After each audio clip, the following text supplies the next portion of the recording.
Fala, torcida tricolor! Gugu mandou muito bem no vídeo que fez respondendo ao cara da reserva. Quem não viu não pode perder. Deu aula. Com direito ao bordão, quem nasceu para ser titular jamais vai ser reserva. Sensacional! Esse vídeo mexeu tanto com a gente, que resolvemos fazer um resumo dessa aula. Separamos em 5 tópicos. Sente o drama. Primeiro, o cara da reserva disse que o jogador do Fluminense, Carlos Alberto, passava pó de arroz para esconder a cor da pele. E os braços? E as pernas? Fazia como? Segundo, se em 1910 já havia jogador negro no time profissional do Flusão, o Alfredo Guimarães, como que em 1914, o Carlos Alberto tinha que esconder a cor da pele porque o Fluminense era racista e não aceitava jogadores negros? Baita mentira! Terceiro, o Carlos Alberto era meio-campista e jogou no América antes de vir pro Fluminense. E lá no América ele já usava um pós-barba para cuidar da pele depois de fazer a barba. O apelido de pó de arroz foi dado pelos torcedores do América que ficaram bravos quando ele saiu do time. E eles usavam isso como provocação nos jogos contra o Fluminense, só para atingir o Carlos Alberto. Não tinha nada a ver com o Fluminense nem com racismo. Mas o que aconteceu foi que a torcida do Fluminense, inteligentemente, pegou esse apelido de pó de arroz e transformou em um símbolo contra o racismo. Quarto, o Fluminense é história. O Fluminense é o primeiro clube do Brasil a ter o futebol no nome.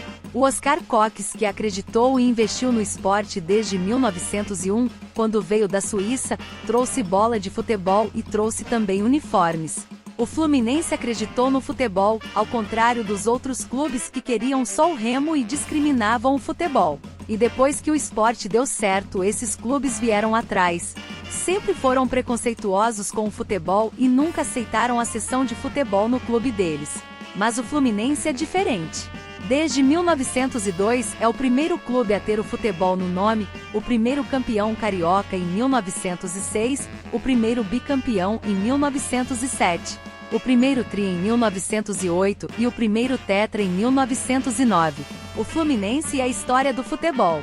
O Fluminense é o berço do futebol brasileiro e a primeira casa da seleção brasileira em 1914. O primeiro goleiro da seleção brasileira foi Marcos Cândido de Mendonça. O primeiro jogador a fazer um gol pela seleção brasileira foi Oswaldo Gomes, que inclusive é o detentor do maior número de títulos cariocas, 8 títulos cariocas até hoje nunca batido.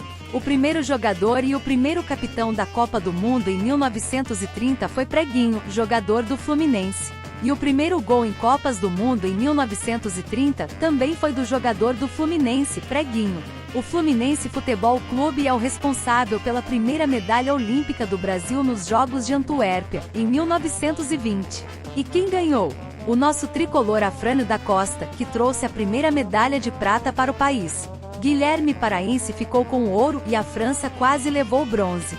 E no dia seguinte foi a vez de Afrânio, Guilherme Paraense e Franco da Costa, todos tricolores, brilharem na competição de tiro.